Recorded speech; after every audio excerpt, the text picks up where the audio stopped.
Salut tout le monde, aujourd'hui, je vais vous parler d'un projet que j'ai déjà commencé depuis quelque temps.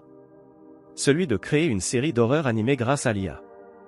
Sachez qu'en soi, ce projet n'est pas venu comme ça. Au départ, je n'avais pas du tout l'intention de faire de vidéos sur YouTube. Un jour, je me suis dit qu'est-ce que je risquais à en faire? Et puis je me suis lancé. Le problème, c'est que je n'avais vraiment pas d'idée sur le genre de vidéo à faire, donc j'ai fait un peu n'importe quoi. Mais le n'importe quoi, je voulais que ça me rapporte quand même des vues. Jusqu'au jour où je suis tombé sur des vidéos présentant les IA et les possibilités qu'offre l'IA, et notamment sur la vidéo d'une personne qui faisait une vidéo d'animation. Ça m'a donné l'envie de lancer ce projet. Toutefois, je me suis lancé en total néophyte de l'IA. J'ai mis les liens de mes 3 premiers épisodes dans la description de cette vidéo, n'hésitez donc pas à aller les voir et à me laisser un petit commentaire pour me dire ce que vous en pensez, et à vous abonner pour soutenir la chaîne. Pour commencer, je vais vous présenter des IA que j'utilise pour générer les images.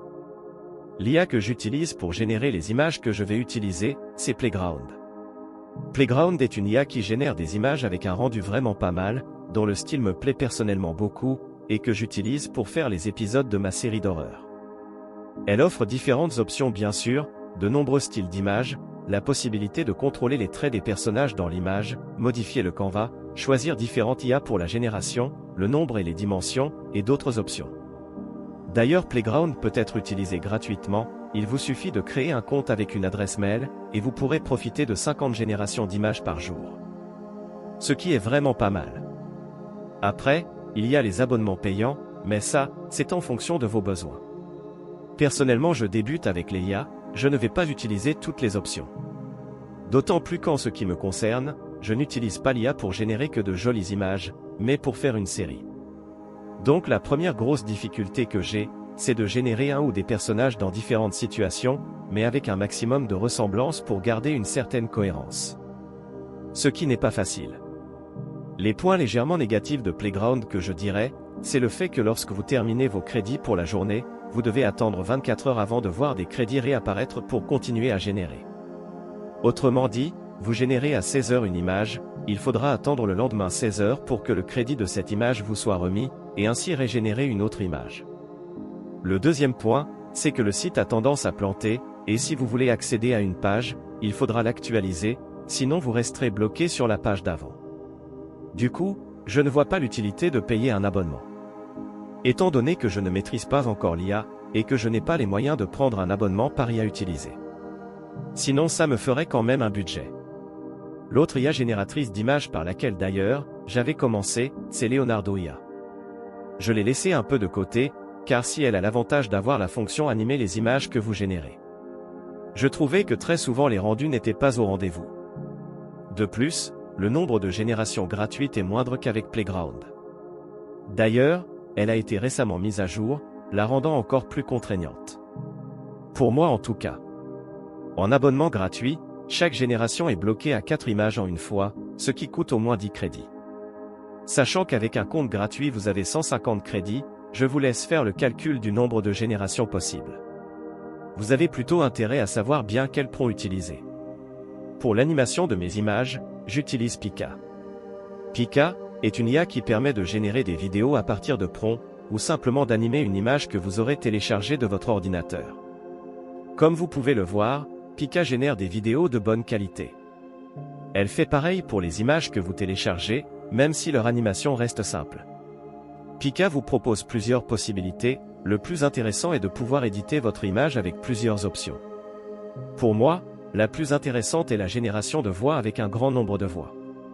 Malheureusement, elle est devenue payante récemment. Notez que l'animation d'une image ne durera que 4 secondes.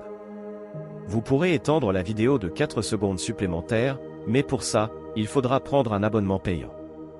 D'ailleurs, la synchronisation labiale avec un grand nombre de voix est disponible depuis peu uniquement dans les abonnements payants. Même si quand vous regardez les différents types d'abonnements, Pika dit que la génération de voix est possible en gratuit, ce n'est plus le cas. L'option d'allonger la durée des animations de 4 secondes aurait pu être intéressante, mais elle est également payante. Néanmoins, il faut reconnaître la qualité des vidéos animées bien que simples, reste bonne et ne modifie pas ou très peu l'image originale. Pour en venir aux abonnements, il y a bien sûr le gratuit et les payants. Comme vous pouvez le voir, le gratuit est limité, même plus limité que ce qu'il est affiché, puisque la génération de voix semble possible quand on lit, alors que vous l'avez vu, je ne peux pas en faire. Pourtant, il y a quelques jours, je le pouvais. De fait, je suis parti sur Elevonlab. Reste à savoir si j'ai trop sollicité la génération de voix et qu'ils ont remarqué mon utilisation importante et l'ont bloqué. Mais heureusement, Elevonlab est là, et elle a toutes les voix présentes sur Pika.